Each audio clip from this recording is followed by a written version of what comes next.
Coyote joins me now to tell us what's been happening on next Coyote. What hit you the most? What hit me the most is the elections. I think it's been said time and again that this is like the biggest election season globally this year. Just in the space of a few days, we've had elections in South Africa, India, the biggest election in the world is happening, and of course Mexico. So it's good to see big ones coming. Ghana is coming. The US. The US is coming. So I think that the fate of the world sort of hangs in the balance in 2024, and we'll see how it plays out. But that's what's happening globally. Right here in Nigeria, it looks like our fate is also being decided of sorts with that industrial action which we've seen nationwide. If you've been able to avoid industrial actions, Jeffrey, I was thinking about this. If you've maybe gone to private schools, so you avoided ASU, you go for private health, so you avoid the usual, you know, health workers strike. I bet you that you felt yesterday's strike.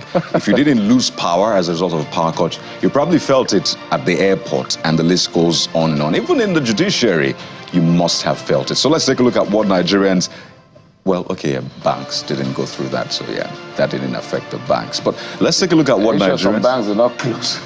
I don't know. Except Heritage Bank, but that was not a result of a strike. No, that was an immediate directive from the CBN. Exactly. I even saw that some guys who went to play charity match in Uyo were stranded. Some celebrities, you know, they went as a result of that. Yes, they went to play for Trusekong charity. So the like of Fowles and the rest of them, they couldn't come back to Lagos. And I think this is what you call a strike, which is why the word crippling economy is used in this term. Because Labour is saying, I think we've talked too much. Let's get to work. And the government was quite wise to call them. But I'm wondering, what are you going to be discussing for a whole week?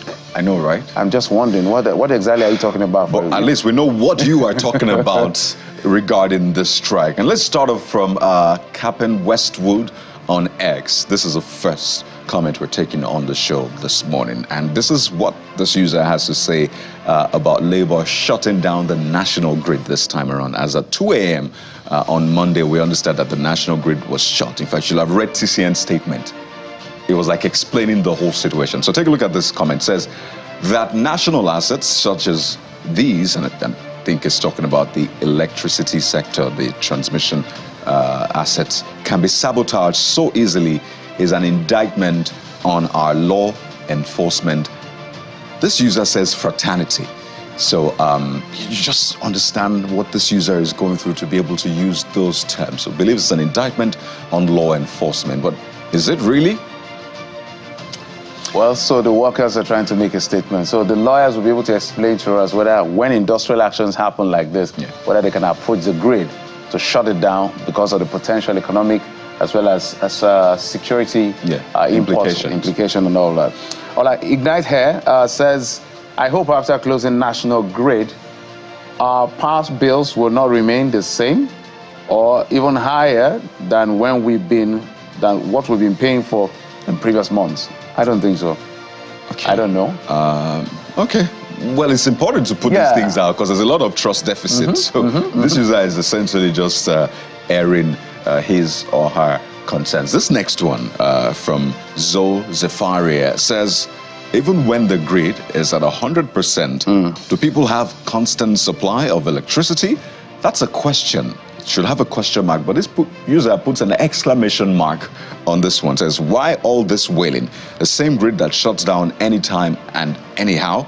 If Nigerians want governance or good governance, they need to be ready and make the sacrifice. So that's Zephyr on X putting up that particular comment. Aye Dura 3 says, I'm not against the strike, but at least we should look at various perspectives. The fuel is high. Now no light. Doctors will be out from hospital, leaving people who are unwell to die. Students, future leaders will be out of school. All right. Well, the fifth comment on this one is from Nigerian Noise, and it just says incredible. An entire country's national grid to be switched off by striking workers. Imagine for a moment the number of lives lost in hospitals with power to run life-saving machines. Then think of billions lost as businesses grind to a halt. This all right. Says. At Boda_Anjola says, I don't understand, honestly, is the strike supposed to affect the masses or push the government to attend to their requests or to your request? You ask us not to go to work, but still take away the one thing that could make it easy for us to stay home. Maybe the Labour strategy here is you have to feel our heat. So they can also put the heat on the government to do something. Whatever the case is, both sides have a lot of questions and explaining to them. I'm talking federal government and labor. But let's turn our attention to the general effect of this strike, shutting down major sectors, not just electricity. And take a look at what Wit and Royalty says. Full support. Health workers should be exempt, though. Let others strike on their behalf while they continue to render essential services. Don't cut electricity too. So those are two sectors this user has identified. The masses and not the politicians suffer as a result of this. Okay, Onajite, with loads of numbers, says, I'm in support of what they are doing now, only they started it late. Political elites are insensitive to the hardship Nigerians are going through. Look at the salaries and bonuses they take home.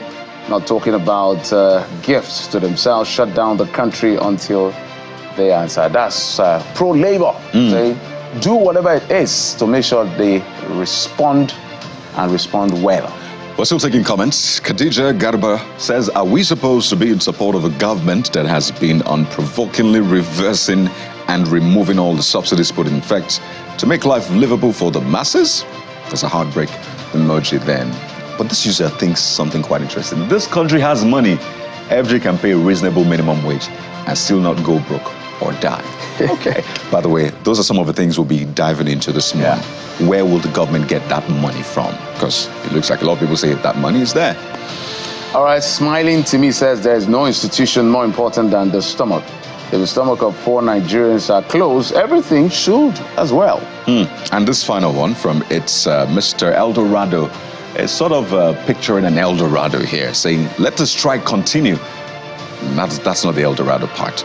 Yes, 495,000 naira may be outrageous, but any amount below 200,000 naira won't be appropriate considering the harsh economy. So that for some people might be Eldorado. 200,000 naira. Yeah, so the dynamics here is that when you look at the salaries and bonuses of lawmakers at the federal level, at the state level, and even people in the council, as much as the local government has been bastardized by the state government in most states, look at how much politicians go on with. When labor sees that, it's just like your dad is dressing in all the designer suits, buying all the big cars, and he can't pay your school fees. Come on. That is exactly what labor is saying. So daddy, cut down on your luxury life and give me some good education. Some semblance of life. Also joins NLC TUC Nationwide, J4B says, nice to see ASU to stand up to the shoulder with Nigerian Labour Congress in a resounding nationwide strike. The echoes of their unified demand for change reverberates through the empty classrooms and deserted campuses, a powerful testament to their unwavering resolve. And Meet Sunshine May says, this strike should ground this government until it comes to term with reality and do the bidding of the people. I think democracy should be about the people and nothing short of that. And the debate has been, do you, what do you do to the head to, or do you cut the head to fix the headache? Or in this case, do you bite the nose to spite the head? But whatever, let's move on to this one. All right, AJ Philly _ says, I hope FG and Labour can quickly come to a compromise in favor of all civil servants. You don't want to keep students idle for too long. That's a candid advice. I totally agree. There you go. There's a lot more on this one, but I think we should talk about this, the money part, because at the heart of this is money. Yeah.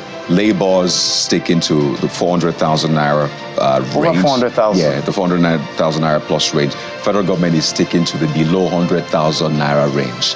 So what is at the heart of this? It is money. And this user, Morris _ Monye, says this about the 400,000 naira plus proposal by Labour, saying NLC asking for 400,000 naira minimum wage is unrealistic.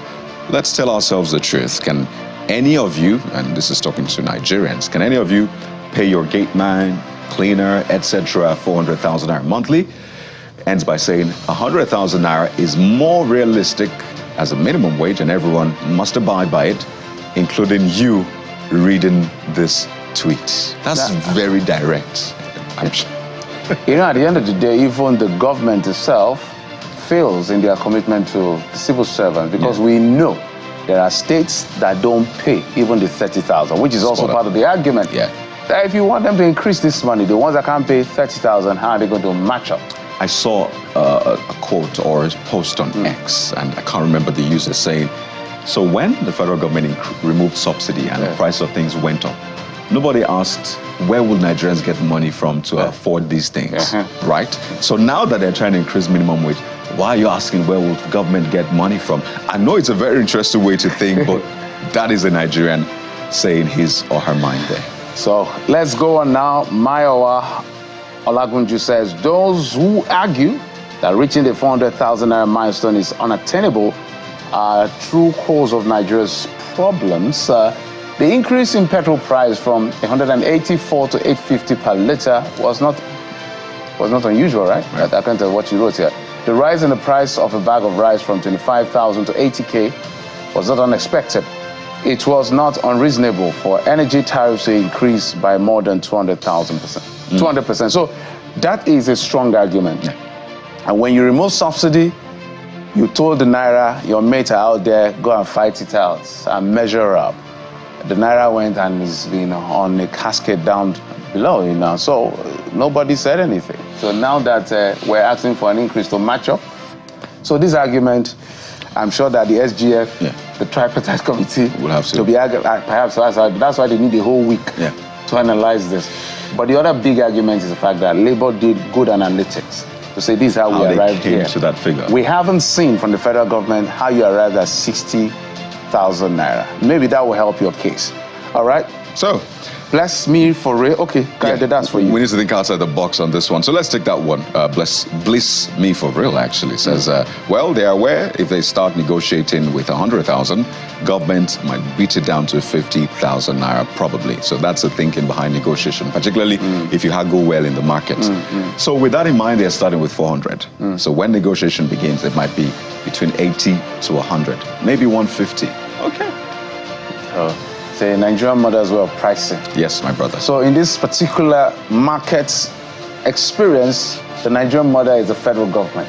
You come with 600,000 and say, can't you do it for 2.5? Nigerian mothers are legends in that one, absolutely. All right, do we have more time for more? Oh, yes, I think we should talk about the other one which we mentioned, Heritage Bank. Okay, exactly. So CBN has actually revoked the license of Heritage Bank, and they've been trying to, work on the financial fortune of the bank, but it hasn't worked out, according to them. So they had to invoke Section 12 of the Banking and Other Financial Institutions Act 2020, which allows them to do that when it's a threat to their own financial stability and all of that. Yeah. But this is what you're saying. Andy Bear says, what becomes of the depositors' funds? That's why we have NDIC as a liquidator. They're on it already. Well, I'm going to ensure everyone gets all their funds, or will NDIC pay only the insured amount?